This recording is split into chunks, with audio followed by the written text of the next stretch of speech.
أعوذ بالله من الشيطان الرجيم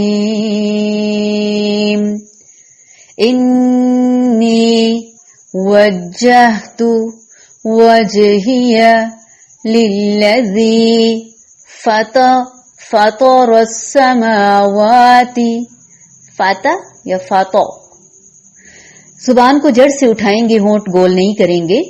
فطر السماوات والأرض حنيفا وما أنا من المشركين. وحاجه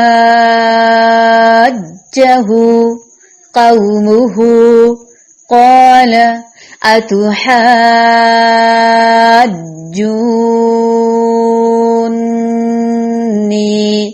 في الله وقد هداني ولا أخاف ما تشركون به إلا أن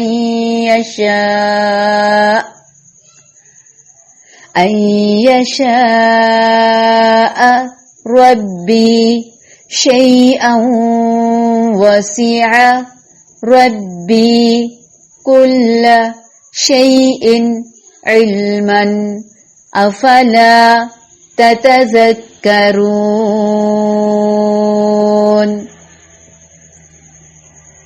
إني وجهت وجهي للذي فطر السماوات والأرض حنيفا وما أنا من المشركين. وحاجه قومه قال أتحاجوني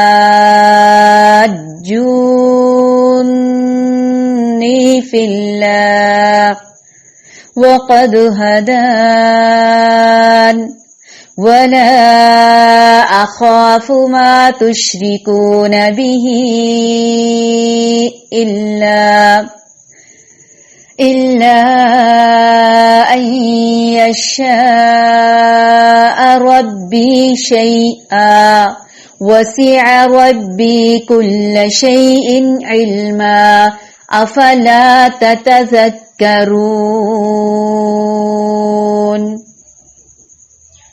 انی بے شک میں، وجہتو رخ کر لیا میں نے، وجہیا اپنے چہرے کا، للذی اس کے لیے جس نے، فطر پیدا کیا، السماوات آسمانوں کو، والارض اور زمین کو، حنیفاً یکسو ہو کر، وما اور نہیں، انا میں، من المشرکین مشرکین میں سے، وحاجہ اور جھگڑا کیا اس سے، قومہ اس کی قوم نے، قال اس نے کہا، اتحاجونی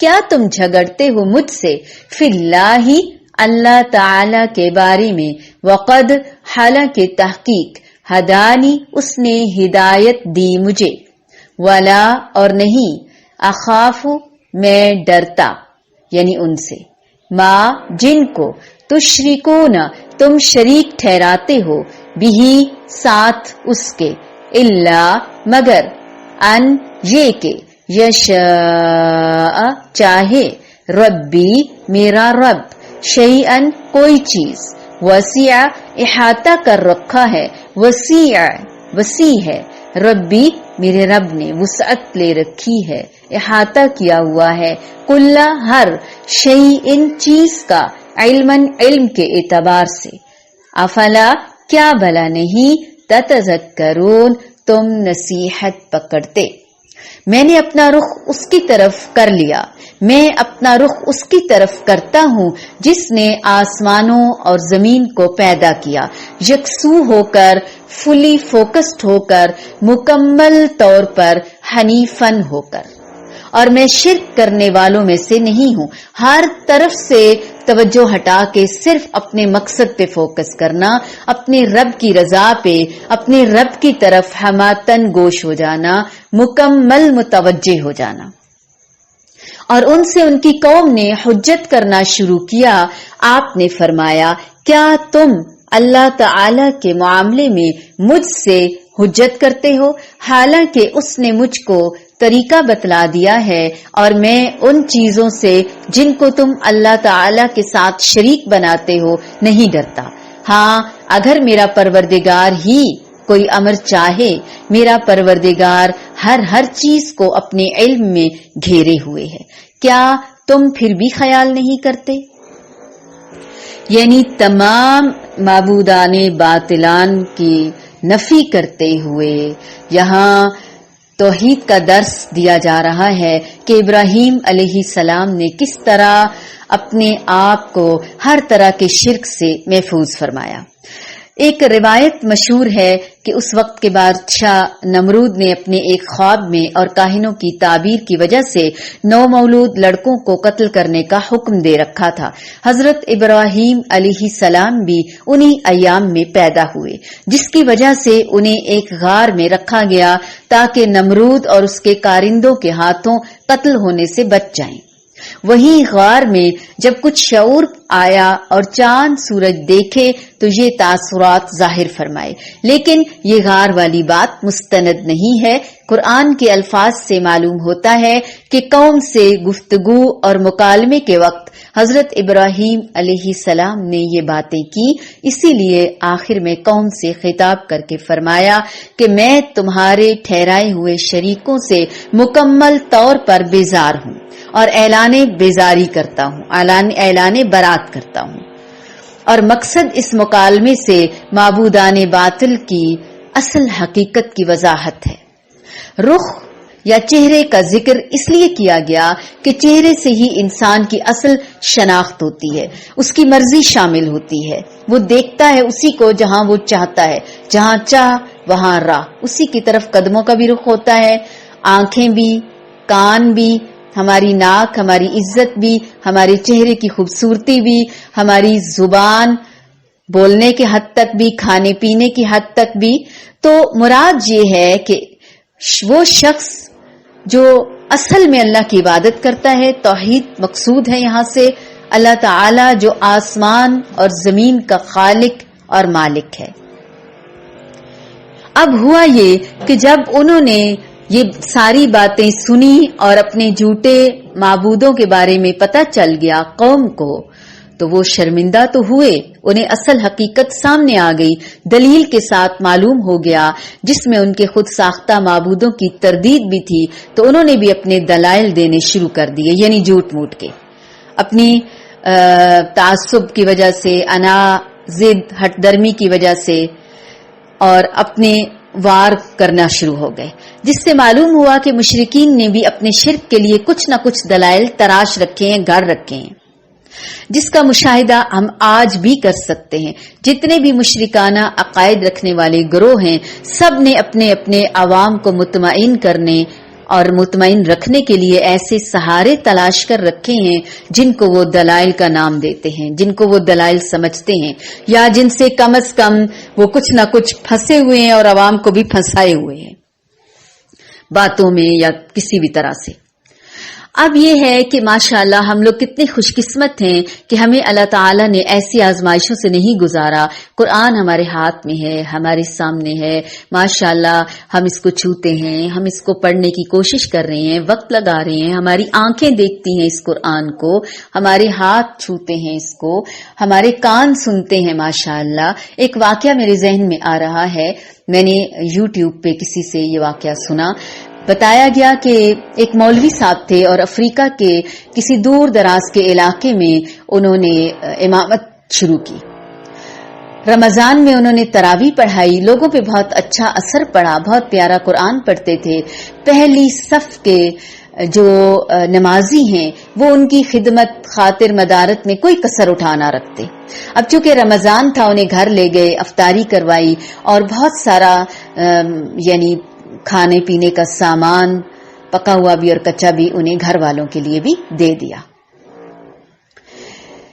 لیکن ہوا کیا، کچھ ہی دن گزرے تو بیوی نے اپنے شوہر کو بتایا کہ جس دن سے ہم نے امام صاحب کی دعوت کی تھی، افطاری کروائی تھی، اس دن سے میرے پیسے غائب ہیں جو اس کمرے میں پڑے ہوئے تھے۔ دونوں میاں بیوی بہت پریشان ہوئے، لیکن مولوی صاحب سے بات نہ کر سکے اور دل سے بھی نہ نکال سکے۔ پہلی صف کا وہ نمازی ہوتے ہوتے آخری صف میں آ گیا، لیکن شکر ہے کہ مسجد بھی نہ چھوڑی اور نماز بھی نہ چھوڑی۔ وقت گزرتا گیا، اگلا رمضان آ گیا۔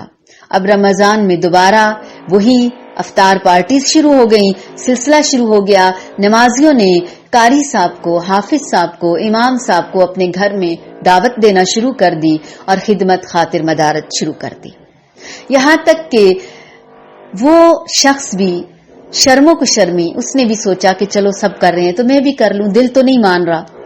دعوت کی، گھر بلایا، افطار پارٹی کی، شاندار جیسے پہلے کی تھی۔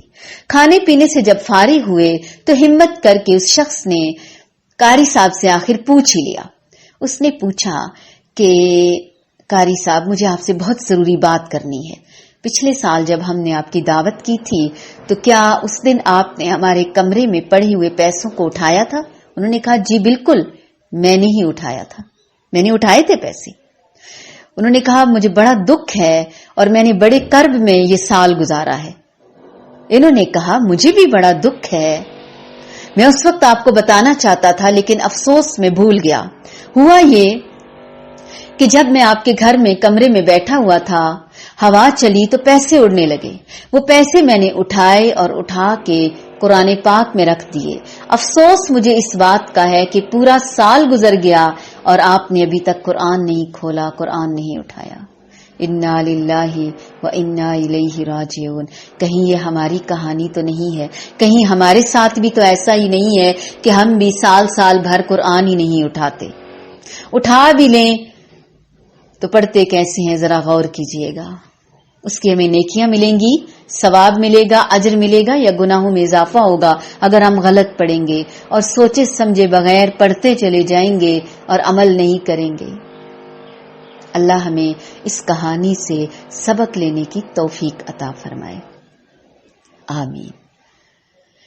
انی وجہت وجہی للذی فطر السماوات والارض حنیفا وما انا من المشرکین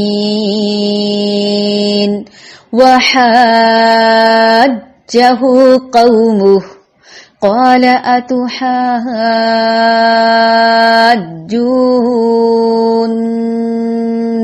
فی اللہ وقد هدان ولا أخاف ما تشركون